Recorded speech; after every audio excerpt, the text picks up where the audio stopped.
Bonjour, aujourd'hui je voudrais aborder le thème de la rencontre avec Dieu. Que vous soyez croyant ou non croyant, je pense que beaucoup de gens ont soif du but de la vie, du but ultime de notre existence. Je ne donne pas de recette, je vais juste donner quelques petits conseils, il n'y a pas de recette. Malgré que ce soit le Seigneur qui vient nous chercher, qui nous donne la foi, que la foi soit un don, je pense qu'il y a des prérogatives de notre côté, à nous. Je pense que de vouloir rencontrer le Seigneur du plus profond de notre cœur, d'y aller à fond, je pense que c'est très important. De vouloir ça au-dessus du reste. On a tous dans nos vies des envies, des choses qui nous font envie, mais je pense que ça, pour celui qui veut réellement faire cette rencontre, il faut que ça dépasse tout. Voilà, moi je vous le dis en connaissance de cause. C'est pour ça que je témoigne en ce moment. Alors, le Seigneur nous dit dans les évangiles, c'est le Christ qui parle, frappez et l'on vous ouvrira, demandez, vous recevrez. Je pense que c'est très important. Ça peut paraître bateau comme phrase, hein, mais si vous voulez rencontrer le Seigneur, au lieu de vous plaindre de vos vies, même si la vie est dure, on traverse des moments difficiles, je le sais bien, je l'ai connu, demandez-lui, demandez-lui, demandez-lui, demandez-lui. Ne lâchez pas, ne lâchez jamais. J'ai mis des années avant de le rencontrer.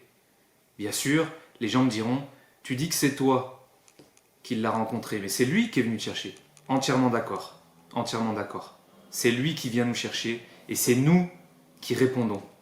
Mais il faut le vouloir à fond. Il faut le vouloir à fond.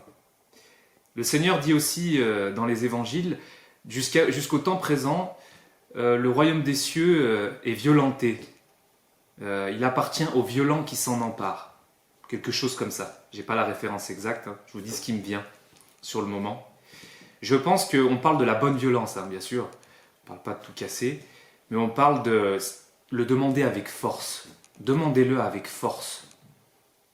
On a trop mis longtemps de côté la vertu et le don de force, qui est un des dons de l'Esprit Saint. Demandons ces choses-là avec force.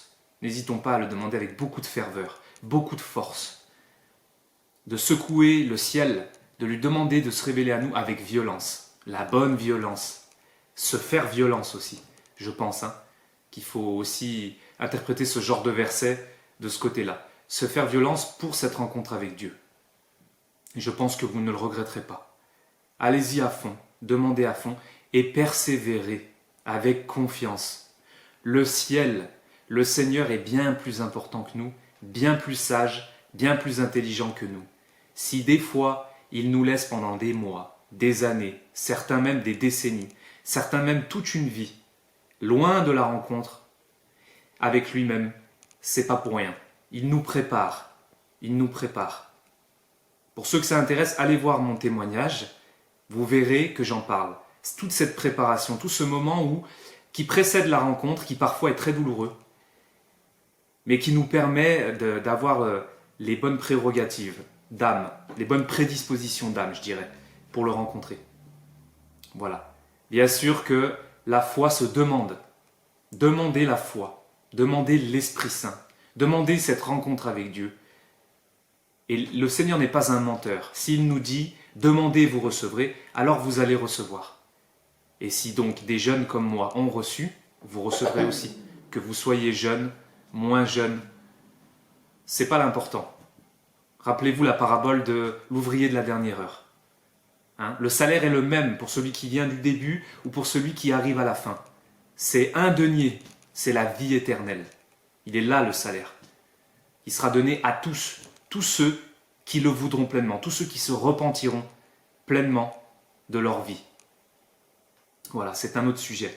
Mais en tout cas, pour rester sur la rencontre avec Dieu, qui est le début de tout, avant tout le reste. Allez-y, allez-y, priez, demandez-lui, essayez. Essayez, c'est gratuit. Qu'est-ce qui est gratuit dans ce monde? Rien.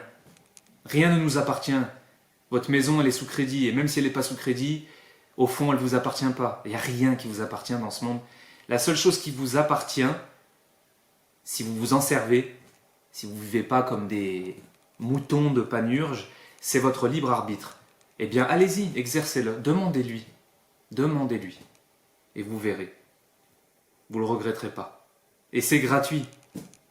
Et le Seigneur veut se révéler à tout homme. Il veut sauver tout homme. Et ça doit nous rassurer. Parce qu'on a une vie du passé. On a notre vie actuelle. Elle est peut-être pleine de choses qui ne vont pas. On est peut-être dans le mal. On est peut-être dans beaucoup de mauvaises choses. Des meilleures choses, des mauvaises, des moins bonnes. C'est comme ça. On est tous pareils. Aucun homme n'est juste. Il n'y a que Dieu qui est bon. Aucun homme n'est juste. Le juste pêche 7 fois par jour. Bon, alors ça doit vous rassurer, peu importe ce que vous avez fait. Si vous avez la sincère contrition, le sincère regret de ce que vous avez fait, que vous voulez vraiment changer, vous voulez donner votre vie à Dieu, vous voudriez le rencontrer, ça vous travaille, ça vous pousse, allez-y. Allez-y, allez-y, allez-y. Et ne me dites pas, oh, j'ai essayé de prier pendant 10 jours et il ne s'est rien passé. Allez-y. Vous imaginez, ça a duré des années pour moi. Il y en a, ça dure toute une vie. Allez-y, ne lâchez pas. Voilà, j'espère que ce message et cette petite vidéo sur la rencontre avec Dieu pourra vous aider un petit peu, vous motiver. Bonne continuation à vous et que Dieu vous bénisse.